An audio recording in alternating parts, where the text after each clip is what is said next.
on what happens going forward. Sorry, Michael, I totally forgot to hit record. I was like just doing other things. So will depend on how the OER hub is accessed, what that looks like once it's up and going, and whether or not there will be equal access to that hub from the plugin versus core. And also whether or not there needs to be a site connected to OER. Like if that's not something that people need to do and they'll be able to go in and download content, then we will continue to say it's irrelevant to us. We don't really lean one way or the other.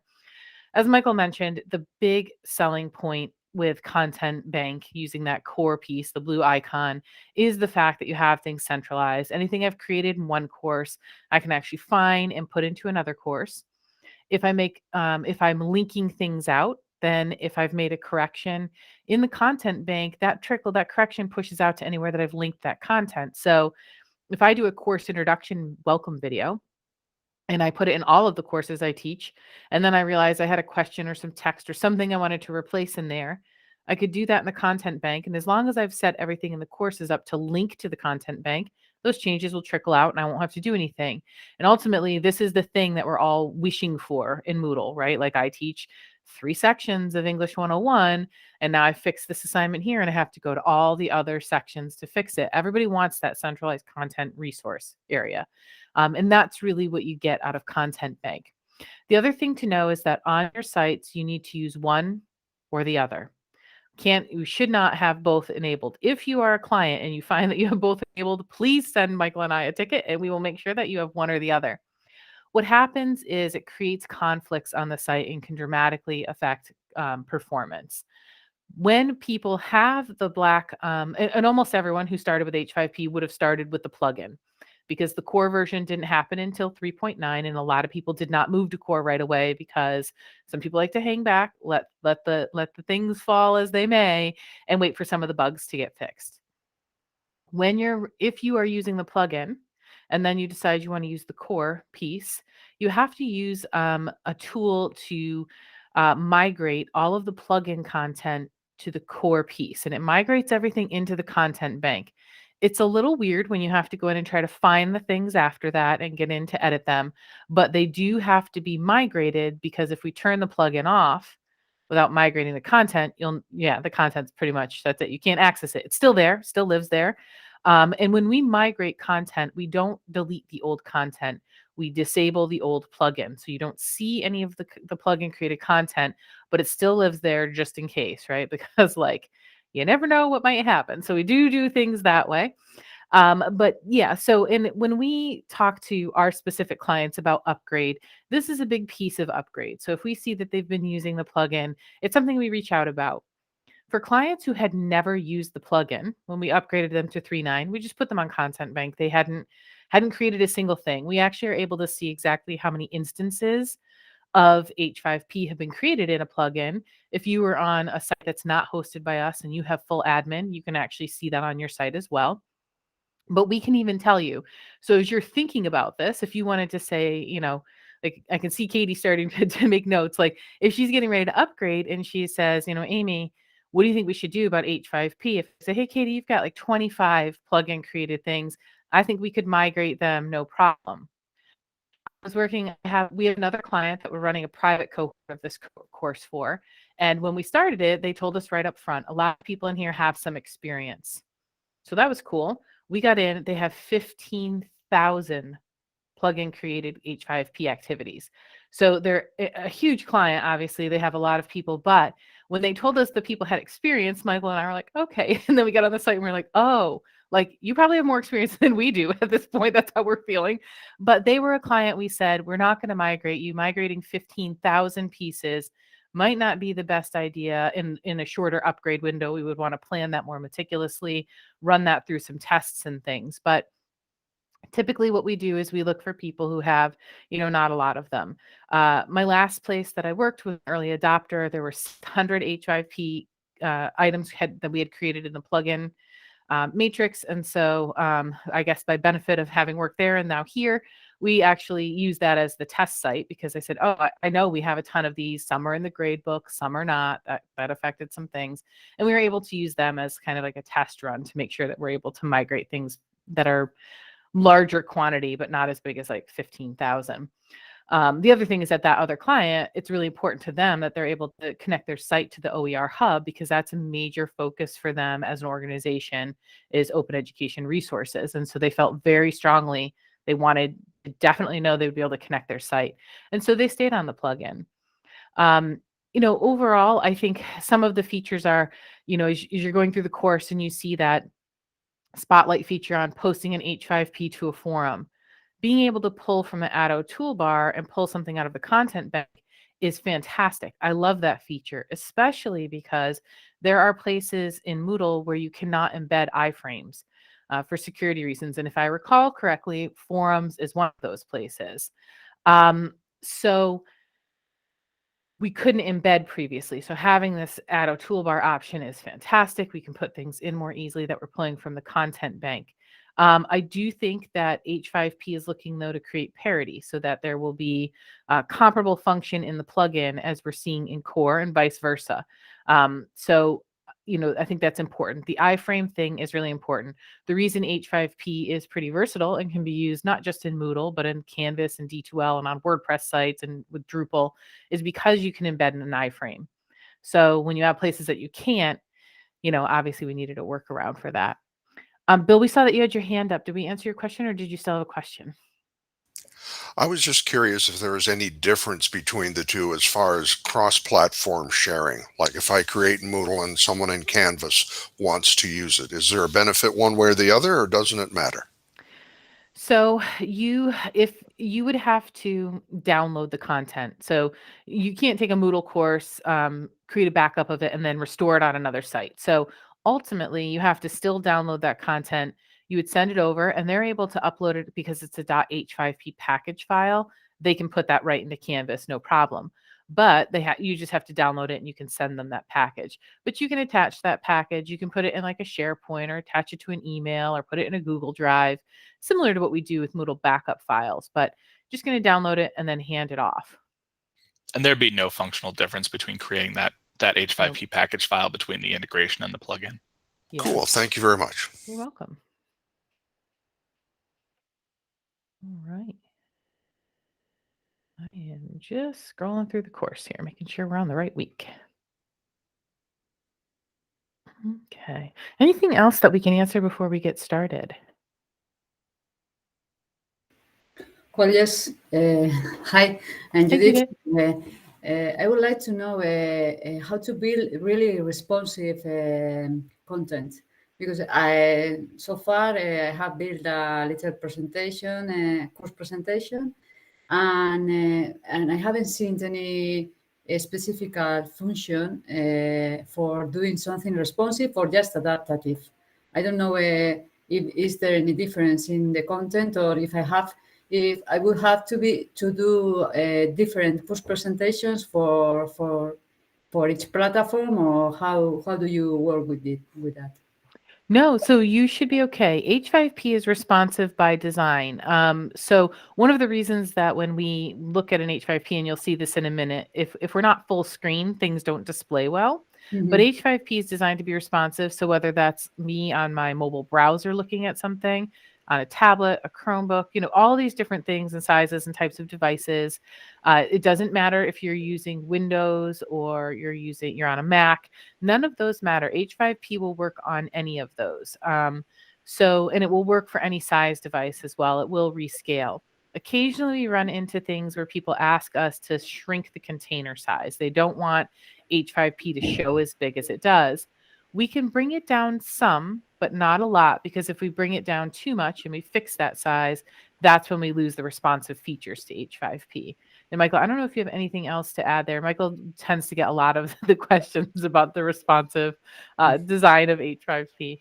No, the only thing I would add is some of our clients have asked about limiting how much or how wide those activities can be. So we do have a tiny bit of CSS code that we can put on a client site that would limit how wide it will go. I believe it's in this course. I'll have to figure out exactly where. I'm not sure offhand. It might even be in one of the examples for this week. When I find it, I'll put it in the chat. But there is an activity in the course that shows how to, some strategies for controlling the width and the overall interface to try and make sure that things fit on the screen in the way that you want. Because the downside to the responsive design approach is, again, like Amy was saying, it's going to try and fit whatever the width is. And the problem is monitors are getting really wide, but they're not getting very tall. And so if you have a video that's like my whole hand, sometimes it's getting cut off like right here because of that responsiveness. So that's why I think we mentioned this last week, but counterintuitively, one of the things to do to help with that is to actually make the browser window narrower. That tends to shrink things down a little bit, but we also have some code that can limit how wide it will go, so that it'll still be plenty wide and plenty large on the screen, but it won't keep going and going along with the browser. So if your client and you're interested in that, just let us know and we can add that code to your site and see what you think. Yes, well, I was asking because we have made some content with with Captivate and Adobe platform. So we had to design different content for mobile devices and from more horizontal design one. So I was asking about that because perhaps it could be a different design when you work with a smartphone or when you are working in a PC or and to help if you want to know how your content will be seen in a smartphone, you can use in the browser F12 function, and with this F12 and you can change the way you are seeing the content as a PC or as a smartphone. I think that because it is helpful to use it when you are designing something. Yes, so it is more adaptive than responsive itself. No? Yeah, and I know there isn't a preview feature with H5P that says this is what it looks like on a smartphone or this is what it looks like on a tablet. Yes, but you have to use it horizontally if you are doing a presentation. Or the best way to see the content is horizontal. You can't not do a different content depending on the device. Yeah, and truthfully, one of the things that we do in testing is we will create basically a fake instructor account for ourselves to log into the site, and we'll log in both on mobile browser and then within the mobile app itself just to double check. For the most part, the activities do display relatively well in mobile. We've had overall, I would say we've had good experiences with that. Okay. There are some situations where if there is too much put into the activity, it does not function as well.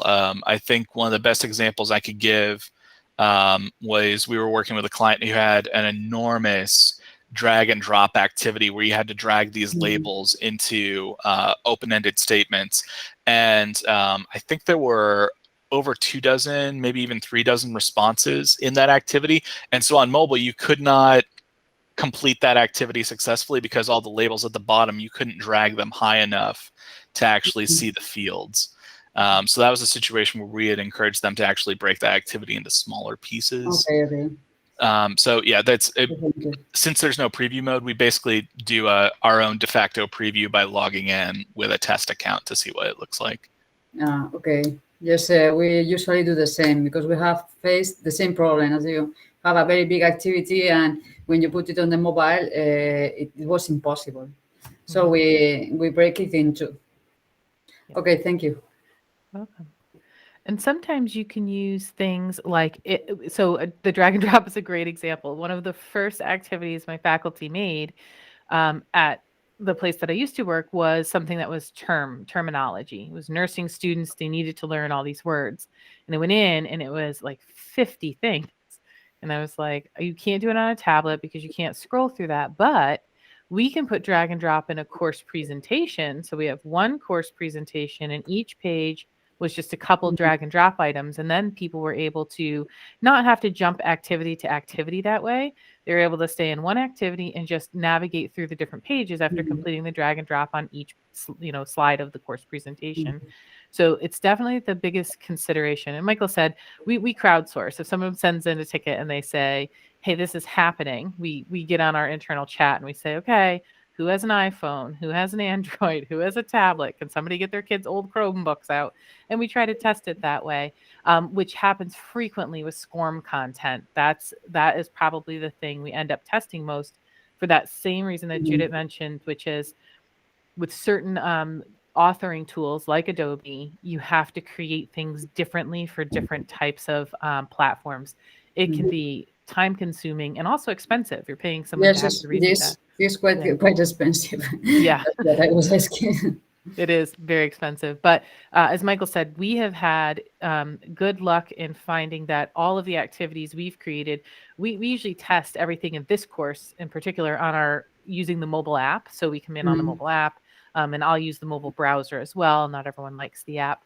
And we've had good success with the activities that we've created in here displaying on those. And I'm an iPhone user, so I test it there. And I would say, it would be safe to say that iPhones and tend to have more issues with different types of software. It's more of a Safari issue than anything else. But if I can make it work on my iPhone using my mobile Safari browser, I know that things are working well other places. So yeah, we do try to Okay. test a lot out there. That was a great question, though. It's an excellent point, and it's one that we forget to mention, I think, sometimes because Michael and I are no longer using SCORM authoring tools. We're just using H5P. For better or for worse, you stop using that. They stop paying for it. You never get that budget line back. But Yes. we use H5P so often that it doesn't even occur to us now that we've, in the past have had to make different things for different platforms and devices. Okay, thank you. I was thinking on using H5P so on from now on, but yes, it is very interesting for us as a company because it gives us another tool to build content without depending on another company that develops with Captivate or Articulate or other. Yeah. The other thing I want to share with you all, because you just mentioned when you have to rely on third-party companies for content, and that is difficult. I don't think that we introduced you all. Some of you will have heard of this before. OpenLMS has something called the OpenLMS community, and it's open for everyone to join. And one of the things that we do there is we give people free content. We have something called Free Content Fridays. And we have SCORM packages and things that are pre-created that you can go download and upload to your site. They're not really instructional content. So you're not going to get how to teach this science lesson. It's a lot of support for you, though, as you're doing your work. So things like managing time. There's some stuff on course creation. We have a lot of supports for people who are now working remotely and how to do those things. So there's a lot there that you can build toolkits for the people that are using your site, whether that's, learners or maybe you have your own staff on there. But check out the Open LMS community and keep an eye out for our Free Content Fridays. There's other little things that we do in there. Stephen Laddick, who is actually manning the Innovation Summit, the conference that we have going on right now, he manages and maintains the community there. And so I've been seeing that he and Christian, who is the other person who's working on the community, have been adding a lot of extra things in there lately. So I was there the other day and found something that was great. And they're trying to foster some of the conversation around things like this. What are people doing for this? We used to do this. Does anyone have ideas? So it's become a really nice place for people to share out things. The other thing they're working on is creating within the community.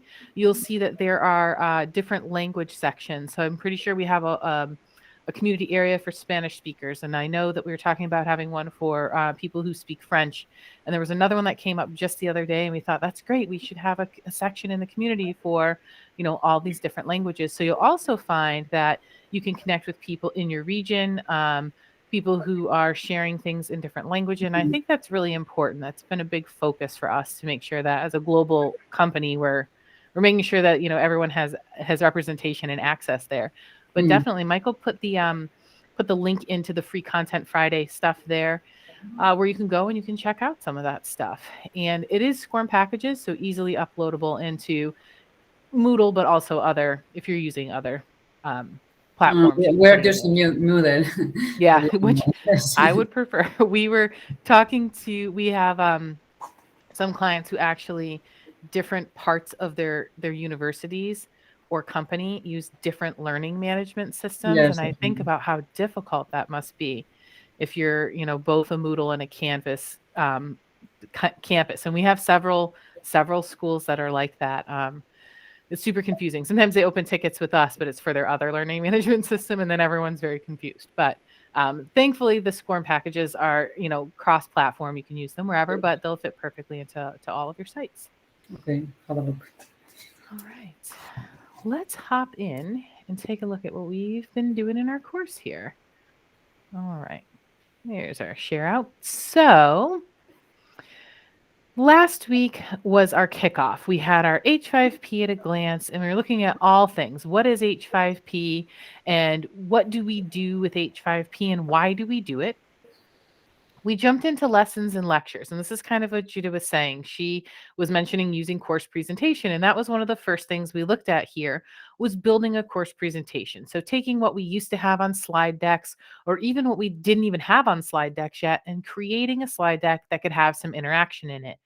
I remember when, PowerPoint was the thing. Everybody moved to PowerPoint. We stopped using the overhead projector, and suddenly we could use PowerPoint. And in the beginning, it was not very beautiful. And then more things came out. And we had all these themes, and then we had all these accessibility problems. But one of the things that was always a problem in PowerPoint was getting your video to display and play within PowerPoint. And so I can remember standing at the front of a lecture hall, doing new student orientation, which was a thing that I was really involved in.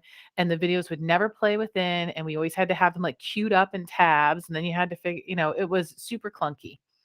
One of the things I really like about course presentation is the ease of embedding video in there so that it's a more fluid and seamless experience for people as they're coming through. I also like that I can add interactions. So I can put interactive video right in my course presentation. I can break up long activities that might not work on a mobile device and put them on different slides in a course presentation.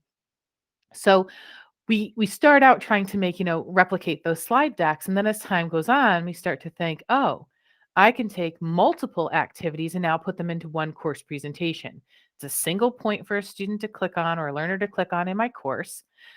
They can go through the different slides. They still have a variety of different activities they can do. And I can have a grade push right over to the grade book if I need it. I can register completion. And one of the things I often did with my H5P is that the grade would push to the grade book, but not because my learners were being graded on completing it. It was more of kind of like if you came to class. I'd love it if you come to class. It really benefits you. But if you don't, that's kind of on you. But what I got from doing that was that a student could easily see what they had completed, what they hadn't. It was easy for them to navigate back if they were looking at their user report, or I could actually hide all of that. So the learner didn't even see it in their user report, but I could see who was completing things very quickly looking at the grade book. This was helpful for me in a couple ways. One, inevitably someone comes to you and says, I didn't do well in this course or this test, and that's because you didn't teach me. There was no content, whatever. I must have missed something. You can quickly go into the grade book and see, did they complete this? It does happen. People do completely accidentally skip over things from time to time, and they would have missed the content. But it also allowed me to look at the overall scores on these things. I could see how people were performing. And I'll never forget, we had a course presentation that we'd made, and the whole class, everyone who went through it, scored really low on this presentation. And it was a flag to me. That type of stuff stands out to me. And we went in and we looked and we realized that we had included questions that we forgot to put a slide in for. So the questions were ones that had come from we used to do the, in-class response system, iClicker. Questions came from there, but we had revised the slides and not included the content that went with those iClicker questions. And it was just a matter of, multiple people trying to do things. And that's why everyone was scoring really low on that. That content wasn't anywhere in the course presentation. So I like to have the information pushed to the gradebook where I can see it so I can get kind of an overall view of things. That's a personal preference. You actually don't have to have anything grade-wise pushed to the gradebook. Those course presentations and activities in them can just be within the course and not have a grade associated with them. Completely up to you. So we went through some of those. We had our book here about how to build the course presentation activity. And we start with course presentation because, as you probably noticed, there are a lot of different things you can add in. You can add a drag and drop. You can add images or interactive video. So all of the different bells and whistles that you can build with H5P, almost, I would say 75% of them can be added into a course presentation. So once you kind of get the feel in course presentation, now you know how to do these other things, and you can, perfect making them standalone activities or think about how you would use them within other activities. So then we went on to branching scenario. And this is just sort of like a baptism by fire here because branching scenario is one of the more complex to get used to setting up. Though one of the things I really like about branching scenario is that, let me bring it up, is the graphic interface associated with branching scenario. So give a minute here for it to load. There it is. And I have to go. I always forget that I can't edit from over here. I have to go into the content bank, but I want to show you what I'm talking about if you haven't had a chance to do this yet. I also really like Moodle Lesson a lot, and I think it is very useful. But my number one issue with what am I looking for? Branching scenario. Totally like lost my train of thought there. One of the things that I don't like about lesson is that when you want to see how everything's laid out, you get a list and then you have to see what the jump to page descriptions are and then figure out what that matches on your list. So you don't really get to see things in the way that make it useful for you to know how everything is connecting. That's not the case in branching scenario. And this one will not show. I forgot about this.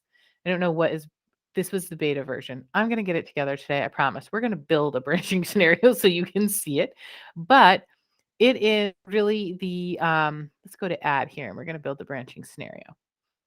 You'll see in just a second here what I'm talking about and it'll actually make sense. Okay, here we go. So one of the things I really like is I can go to full screen mode. When I built the branching scenario, the eating disorder one, it was a beta version and none of this was possible. So it was like a really tiny screen and I was trying to work with it. So thankfully they've made some changes. The other thing I love about this is I can actually just drag and drop the content type right onto the screen. I'm going to put a course presentation there. And then I can add a course presentation slide. And so as you work through the branching scenarios we have in there, you'll notice that there's a lot of content slides at the beginning of the eating disorder one. And that was because that was a dual purpose branching scenario. We gave content at the front, and then people needed to take what they learned there and play it forward immediately into a scenario. And there are lots of reasons that we chose that. One was because branching scenario sounded really awesome and we wanted to use it right then. And we had this lesson coming up the following week.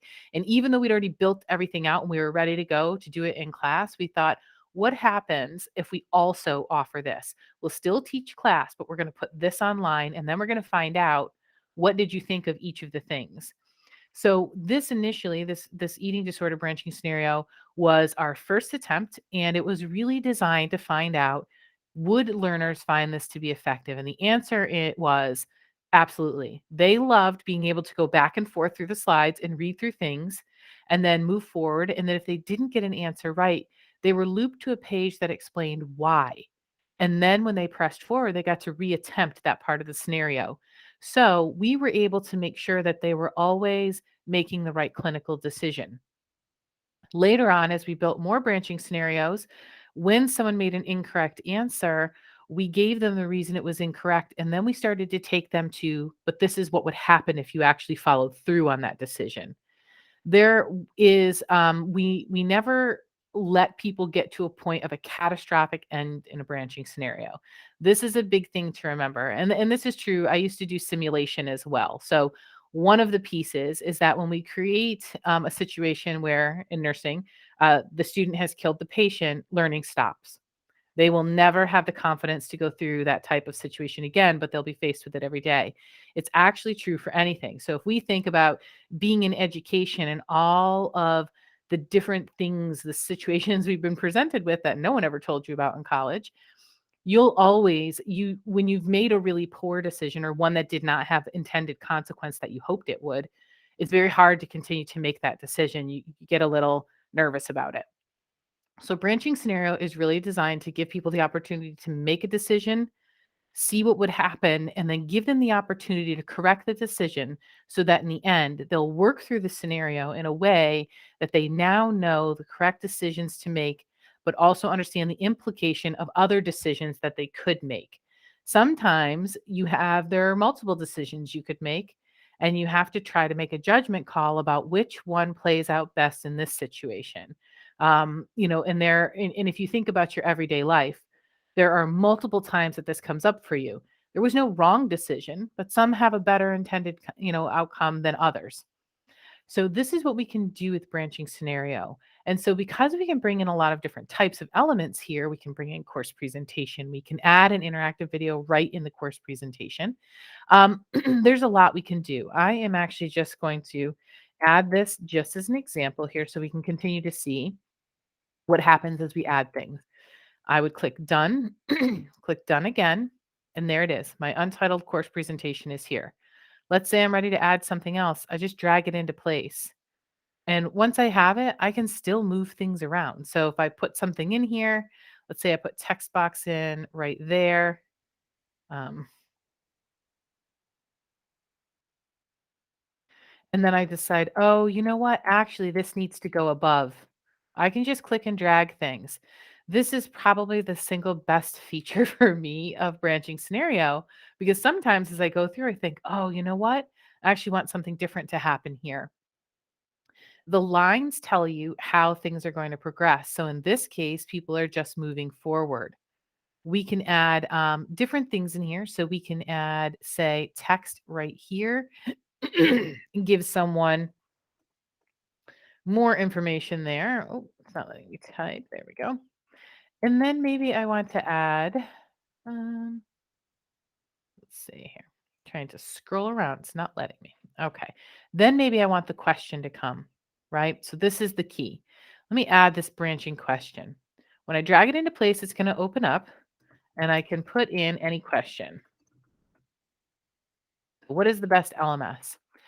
I put in the alternatives here, and there's no marking which is the correct answer, because what happens is each choice takes them on a different adventure, and we pick how that happens. So let's put Moodle here. Let's put D2L here, and we can add another here. Let's say Canvas. We'll just make those our examples. Now, we have some advanced branching options. So can be a special action if something is selected. So I can jump to a completely different branch I might have created. I can end the scenario right there. Like it can make a custom end. So not even the end everyone works to, like just a custom one, like maybe we need to stop this here. We can do that. If I do nothing, I'm going to put that question in and look, there's my answers. And if I hover over them, I know I do not have to click back in or remember where I put the answer. Clearly, this was designed for people like me who would look at that and think they're going to remember, and literally the second I leave the screen, it's gone.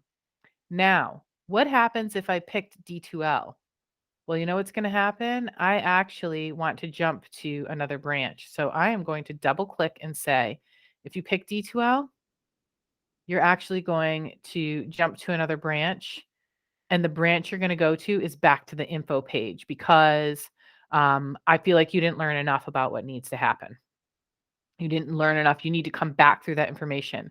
Now I have this little red icon here, and it tells me this answer loops to another spot in the branch. If I were to go through all of these and leave any of my branches open, there would be a visual indicator that I had done so.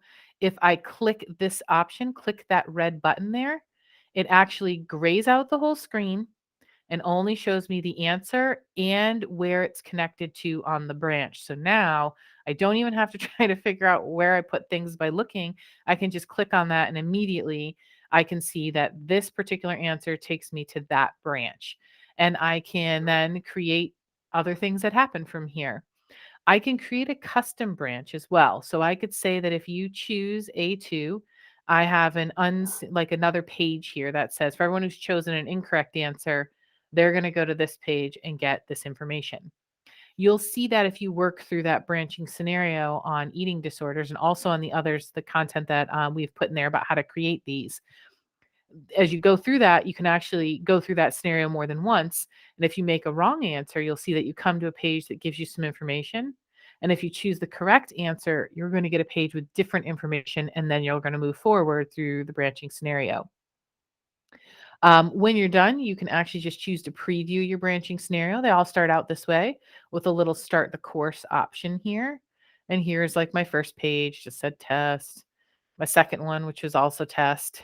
And then I get to the question, more again. And now here's my question. And this is how the questions show up. They pop up from the bottom.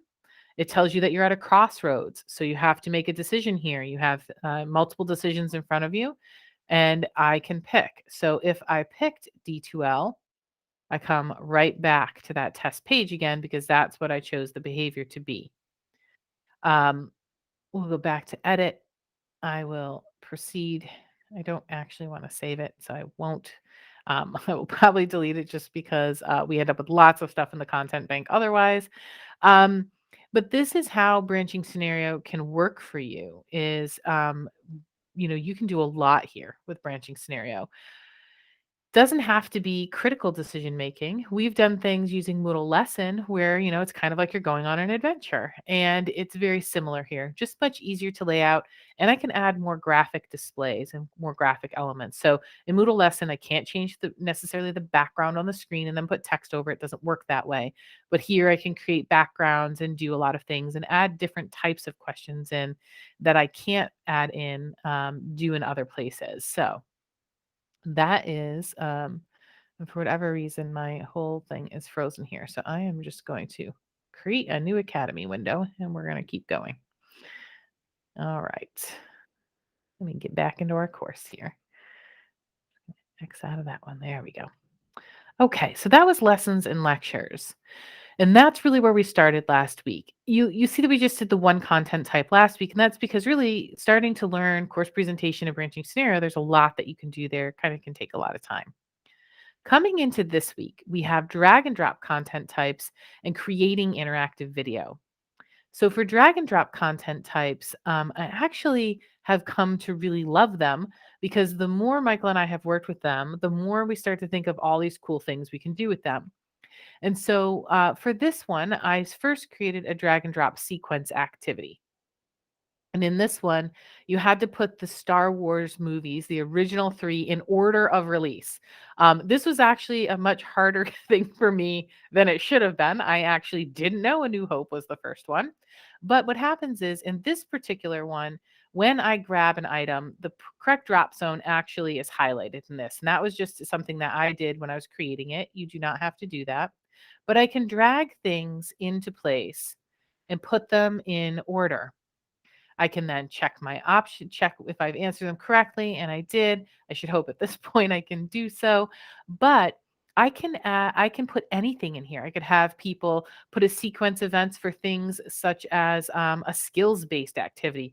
And we were talking to some people about one of the things that they teach is, what are proper toothbrushing habits for young kids. They focus on preschoolers. That's who they're teaching the teachers. Well, they actually can create an H5P where you put the toothbrushing steps in order, and those toothbrushing steps can actually be pictures. So now even kids who don't have strong literacy skills yet can do these things. It's the same for anything else, though. I remember back in my former life, I was an environmental scientist. Sue and I have laughed about this. Our paths probably crossed in our former lives. But I remember having to do hazardous waste operator training. And I remember there being like a specific test, and it was like, put these steps for putting your self-contained, your SCBA, your self-contained breathing apparatus on. And you had to like number them. And I thought, what a great H5P. I could actually just drag the steps in place and actually do it that way. So lots of things you can do when it comes to sorting and putting things together in sequence. Sometimes if you're teaching history, you need to talk about the events that led to World War I. You could put those in a sequence, or you have people doing, dental hygiene work. What are the steps when you're checking a patient in? Things like that. Anything that you might need to do things in a step or in a sequence, this might be a good option. You also can do some drag and drop matching. And this was the activity Michael was talking about, where we had a client who had like, 20 of these. And obviously it was all of the answers are down here at the bottom and you couldn't drag things into place. But in this case, we have some accounting terms and then we have the definitions for the terms over here, and you have to match them up. Um, let's see. No. So I have to get them into place, and some of them let me drop and others don't. I've been having like trouble here with this. But I'm able to kind of put things into place, and then I can check my answers afterwards. So again, I have that option to check. These items are your draggable content. These are text boxes right here. And this, the little very light pink where I'm putting the draggable options, is my drop zone. So as I'm creating things, I'm creating the draggable item and the drop zone.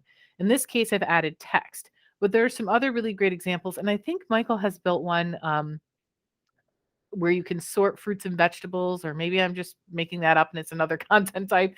I can't remember, but I can give you a bucket of items and you can actually set this up so you can put multiple draggable items into one drop zone.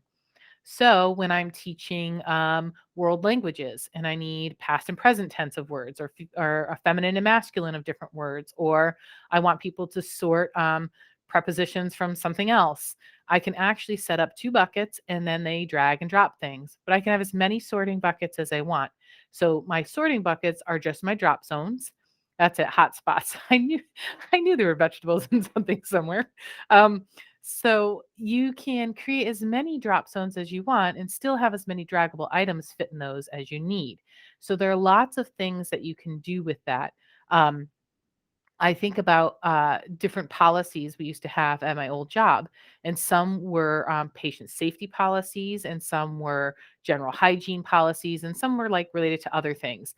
We actually just had like the policy titles, and you could drop them into different buckets. Lots of things you can do with drag and drop. The next activity is drag the words, which is set up a bit differently. It's actually pretty easy.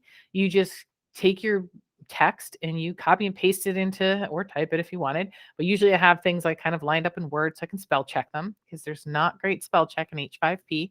That's a lesson you learn after you publish things. But you just copy and paste the text into the text window.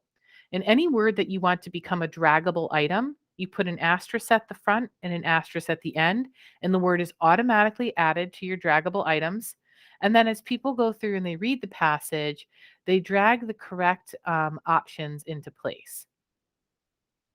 And as they go through, maybe that goes here, they can put things in place and they can check their answers. Like everything else, you have the option to allow them to check. You can also prevent that. And in this case, if I check, I've gotten a little less than half right. I can also choose to let people see the solution. And when this is clicked, the correct answer is placed after the drop zone so people can see it, and then they can choose to retry if they'd like to. Those are all settings that you'll create, and you'll learn more about those as we go through the options here this week. So let's go back out here. So you'll have your books on creating a drag and drop activity and creating a drag the words activity, since they are a little bit different. We've hidden our quick feedback here. No need to worry about that. Next, we have our spotlight on posting those H5P in a forum. So I'm creating a forum and I want to use an H5P for my post. This shows you how you can do that if you're using the content bank. The next thing we'll look at this week is creating an interactive video. And there are a couple of things we will talk about here next week. Some of the little pitfalls. We like to let you get in and play around, and then we'll tell you about some of the trouble we've run into over time. But interactive video allows you to take a video and put interactions as you go along. And there can be a variety of things that you do here. You may want to ask questions, or there's a part of the video that doesn't apply. So you're going to put a text box over it to explain what should happen because the video is not right. And the video keeps playing in the background, and then the text box goes away when we pick up where we want people to look at things. I've done this in the past. Find great videos and you're like, but this one thing, we don't do that anymore. You can do that. There are lots of things you can do. There are some settings that we'll talk about more next week, but here you'll see we have an example interactive video. And when it comes up, let's see, it'll take a minute to load since the first time I've clicked on it over here. You'll see that there's a variety of interactions. Um, Anything with a really, really tiny solid dot is something where there's something that comes up, but I'm not asking the learner to give me an answer. So they're not really like interacting with it. There's no deliverable for them. In this case, these will be text boxes that come up and tell you information, but you have to click on the screen for the video to then continue playing forward. I've made a choice to pause the video for every interaction. So if I get distracted or I walk away and I come back, the video doesn't keep playing without me. If you see a circle at the bottom, an open circle, that's actually a question. And if I hover over it, it tells you what kind. It's a multiple choice question that will come up. One of the things that we have noticed here is that sometimes when we put certain settings into place, such as not allowing people to fast forward or move forward, navigate forward in the video, it breaks other pieces of the video controls, which creates an inaccessible video. So you have to have full video control for your video to be considered accessible. It also meant that we couldn't grab the closed captioning for some reason, a problem I'm still working on because even when I fix the issue, I still can't grab the closed captioning. But if I watch this video out on YouTube, I can. So in theory, I should be able to see those closed captions. It's an odd little thing, and I think I might have broke it when I put that piece into place. It didn't let you fast forward.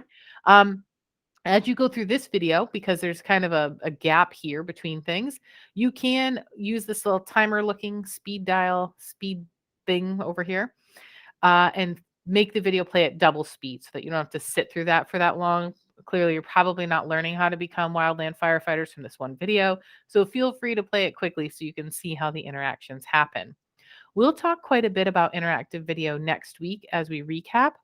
But the other things that we have in this week's content here are how to create the interactive video, and then share your tips for making the most out of video. So this is a glossary where you will be able to create a page and tell us some of your tips for what you think makes a good video, whether it's an instructional video or otherwise. Is there something about sound or lighting that you find particularly helpful or irritating, like things not to do, things that you found helpful as you've made your own video or that you've appreciated about other people's video? And what we'll have when we're done is hopefully a nice collection of things to help us all make really nice, high quality, impactful video as we move forward and we continue to put video in courses. And so those are the things that you will be looking at this coming week. And next week, we will talk quite a bit about, with the recap on these and going through them. That's pretty much what we have for you this week. I saw several course requests come through just before we got on here today. We will go through and approve all of those for you as soon as we get off the call. We'll also post the link to this recording in the course as well. So if you need to come back for anything, you can. I know Bill had to leave early, and I said, don't worry, we'll have the recording up there for you. So that will be posted in the course as well. Are there any things, any questions, anything that we can answer for you? Yeah, go ahead, Katie. So I noticed a number of the question types were similar to some of the question types that are in the question bank. Yeah. So is that same gift or like Aiken format uploadable in H5P? I don't believe it is. I think that you have to copy and paste or type things in. The other thing to keep in mind about which thing to use if you're talking about true quizzing, true assessment, use Moodle Quiz. H5P Quiz, because it's totally open source, you can actually query the source code for the page and see what the correct answers are.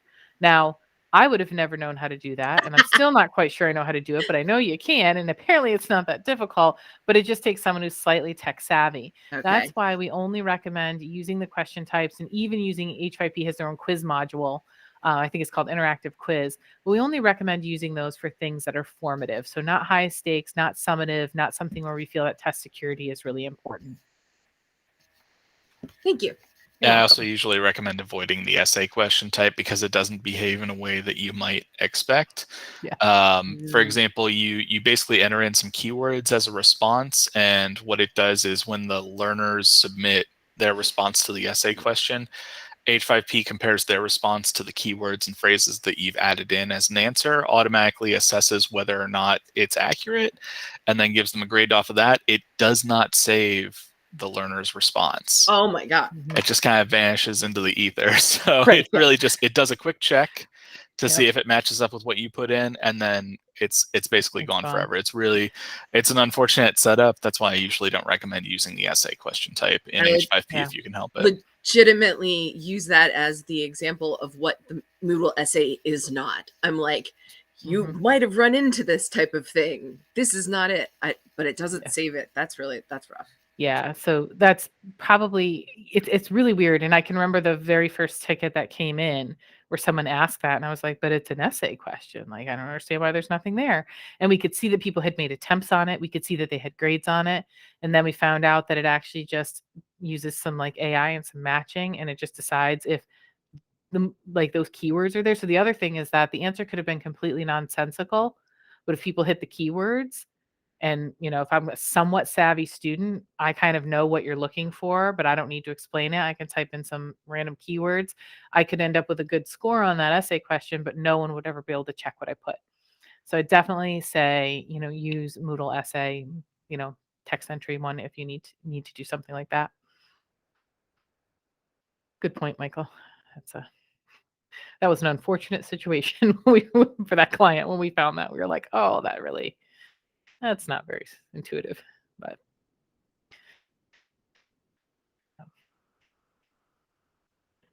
All right. Well, we are right up at time. So if there's no other questions, we will let you all go. I hope you all have an amazing rest of your Wednesday and get through the week quickly to a nice weekend ahead. I think we're changing clocks this weekend. So yay. Love clock change.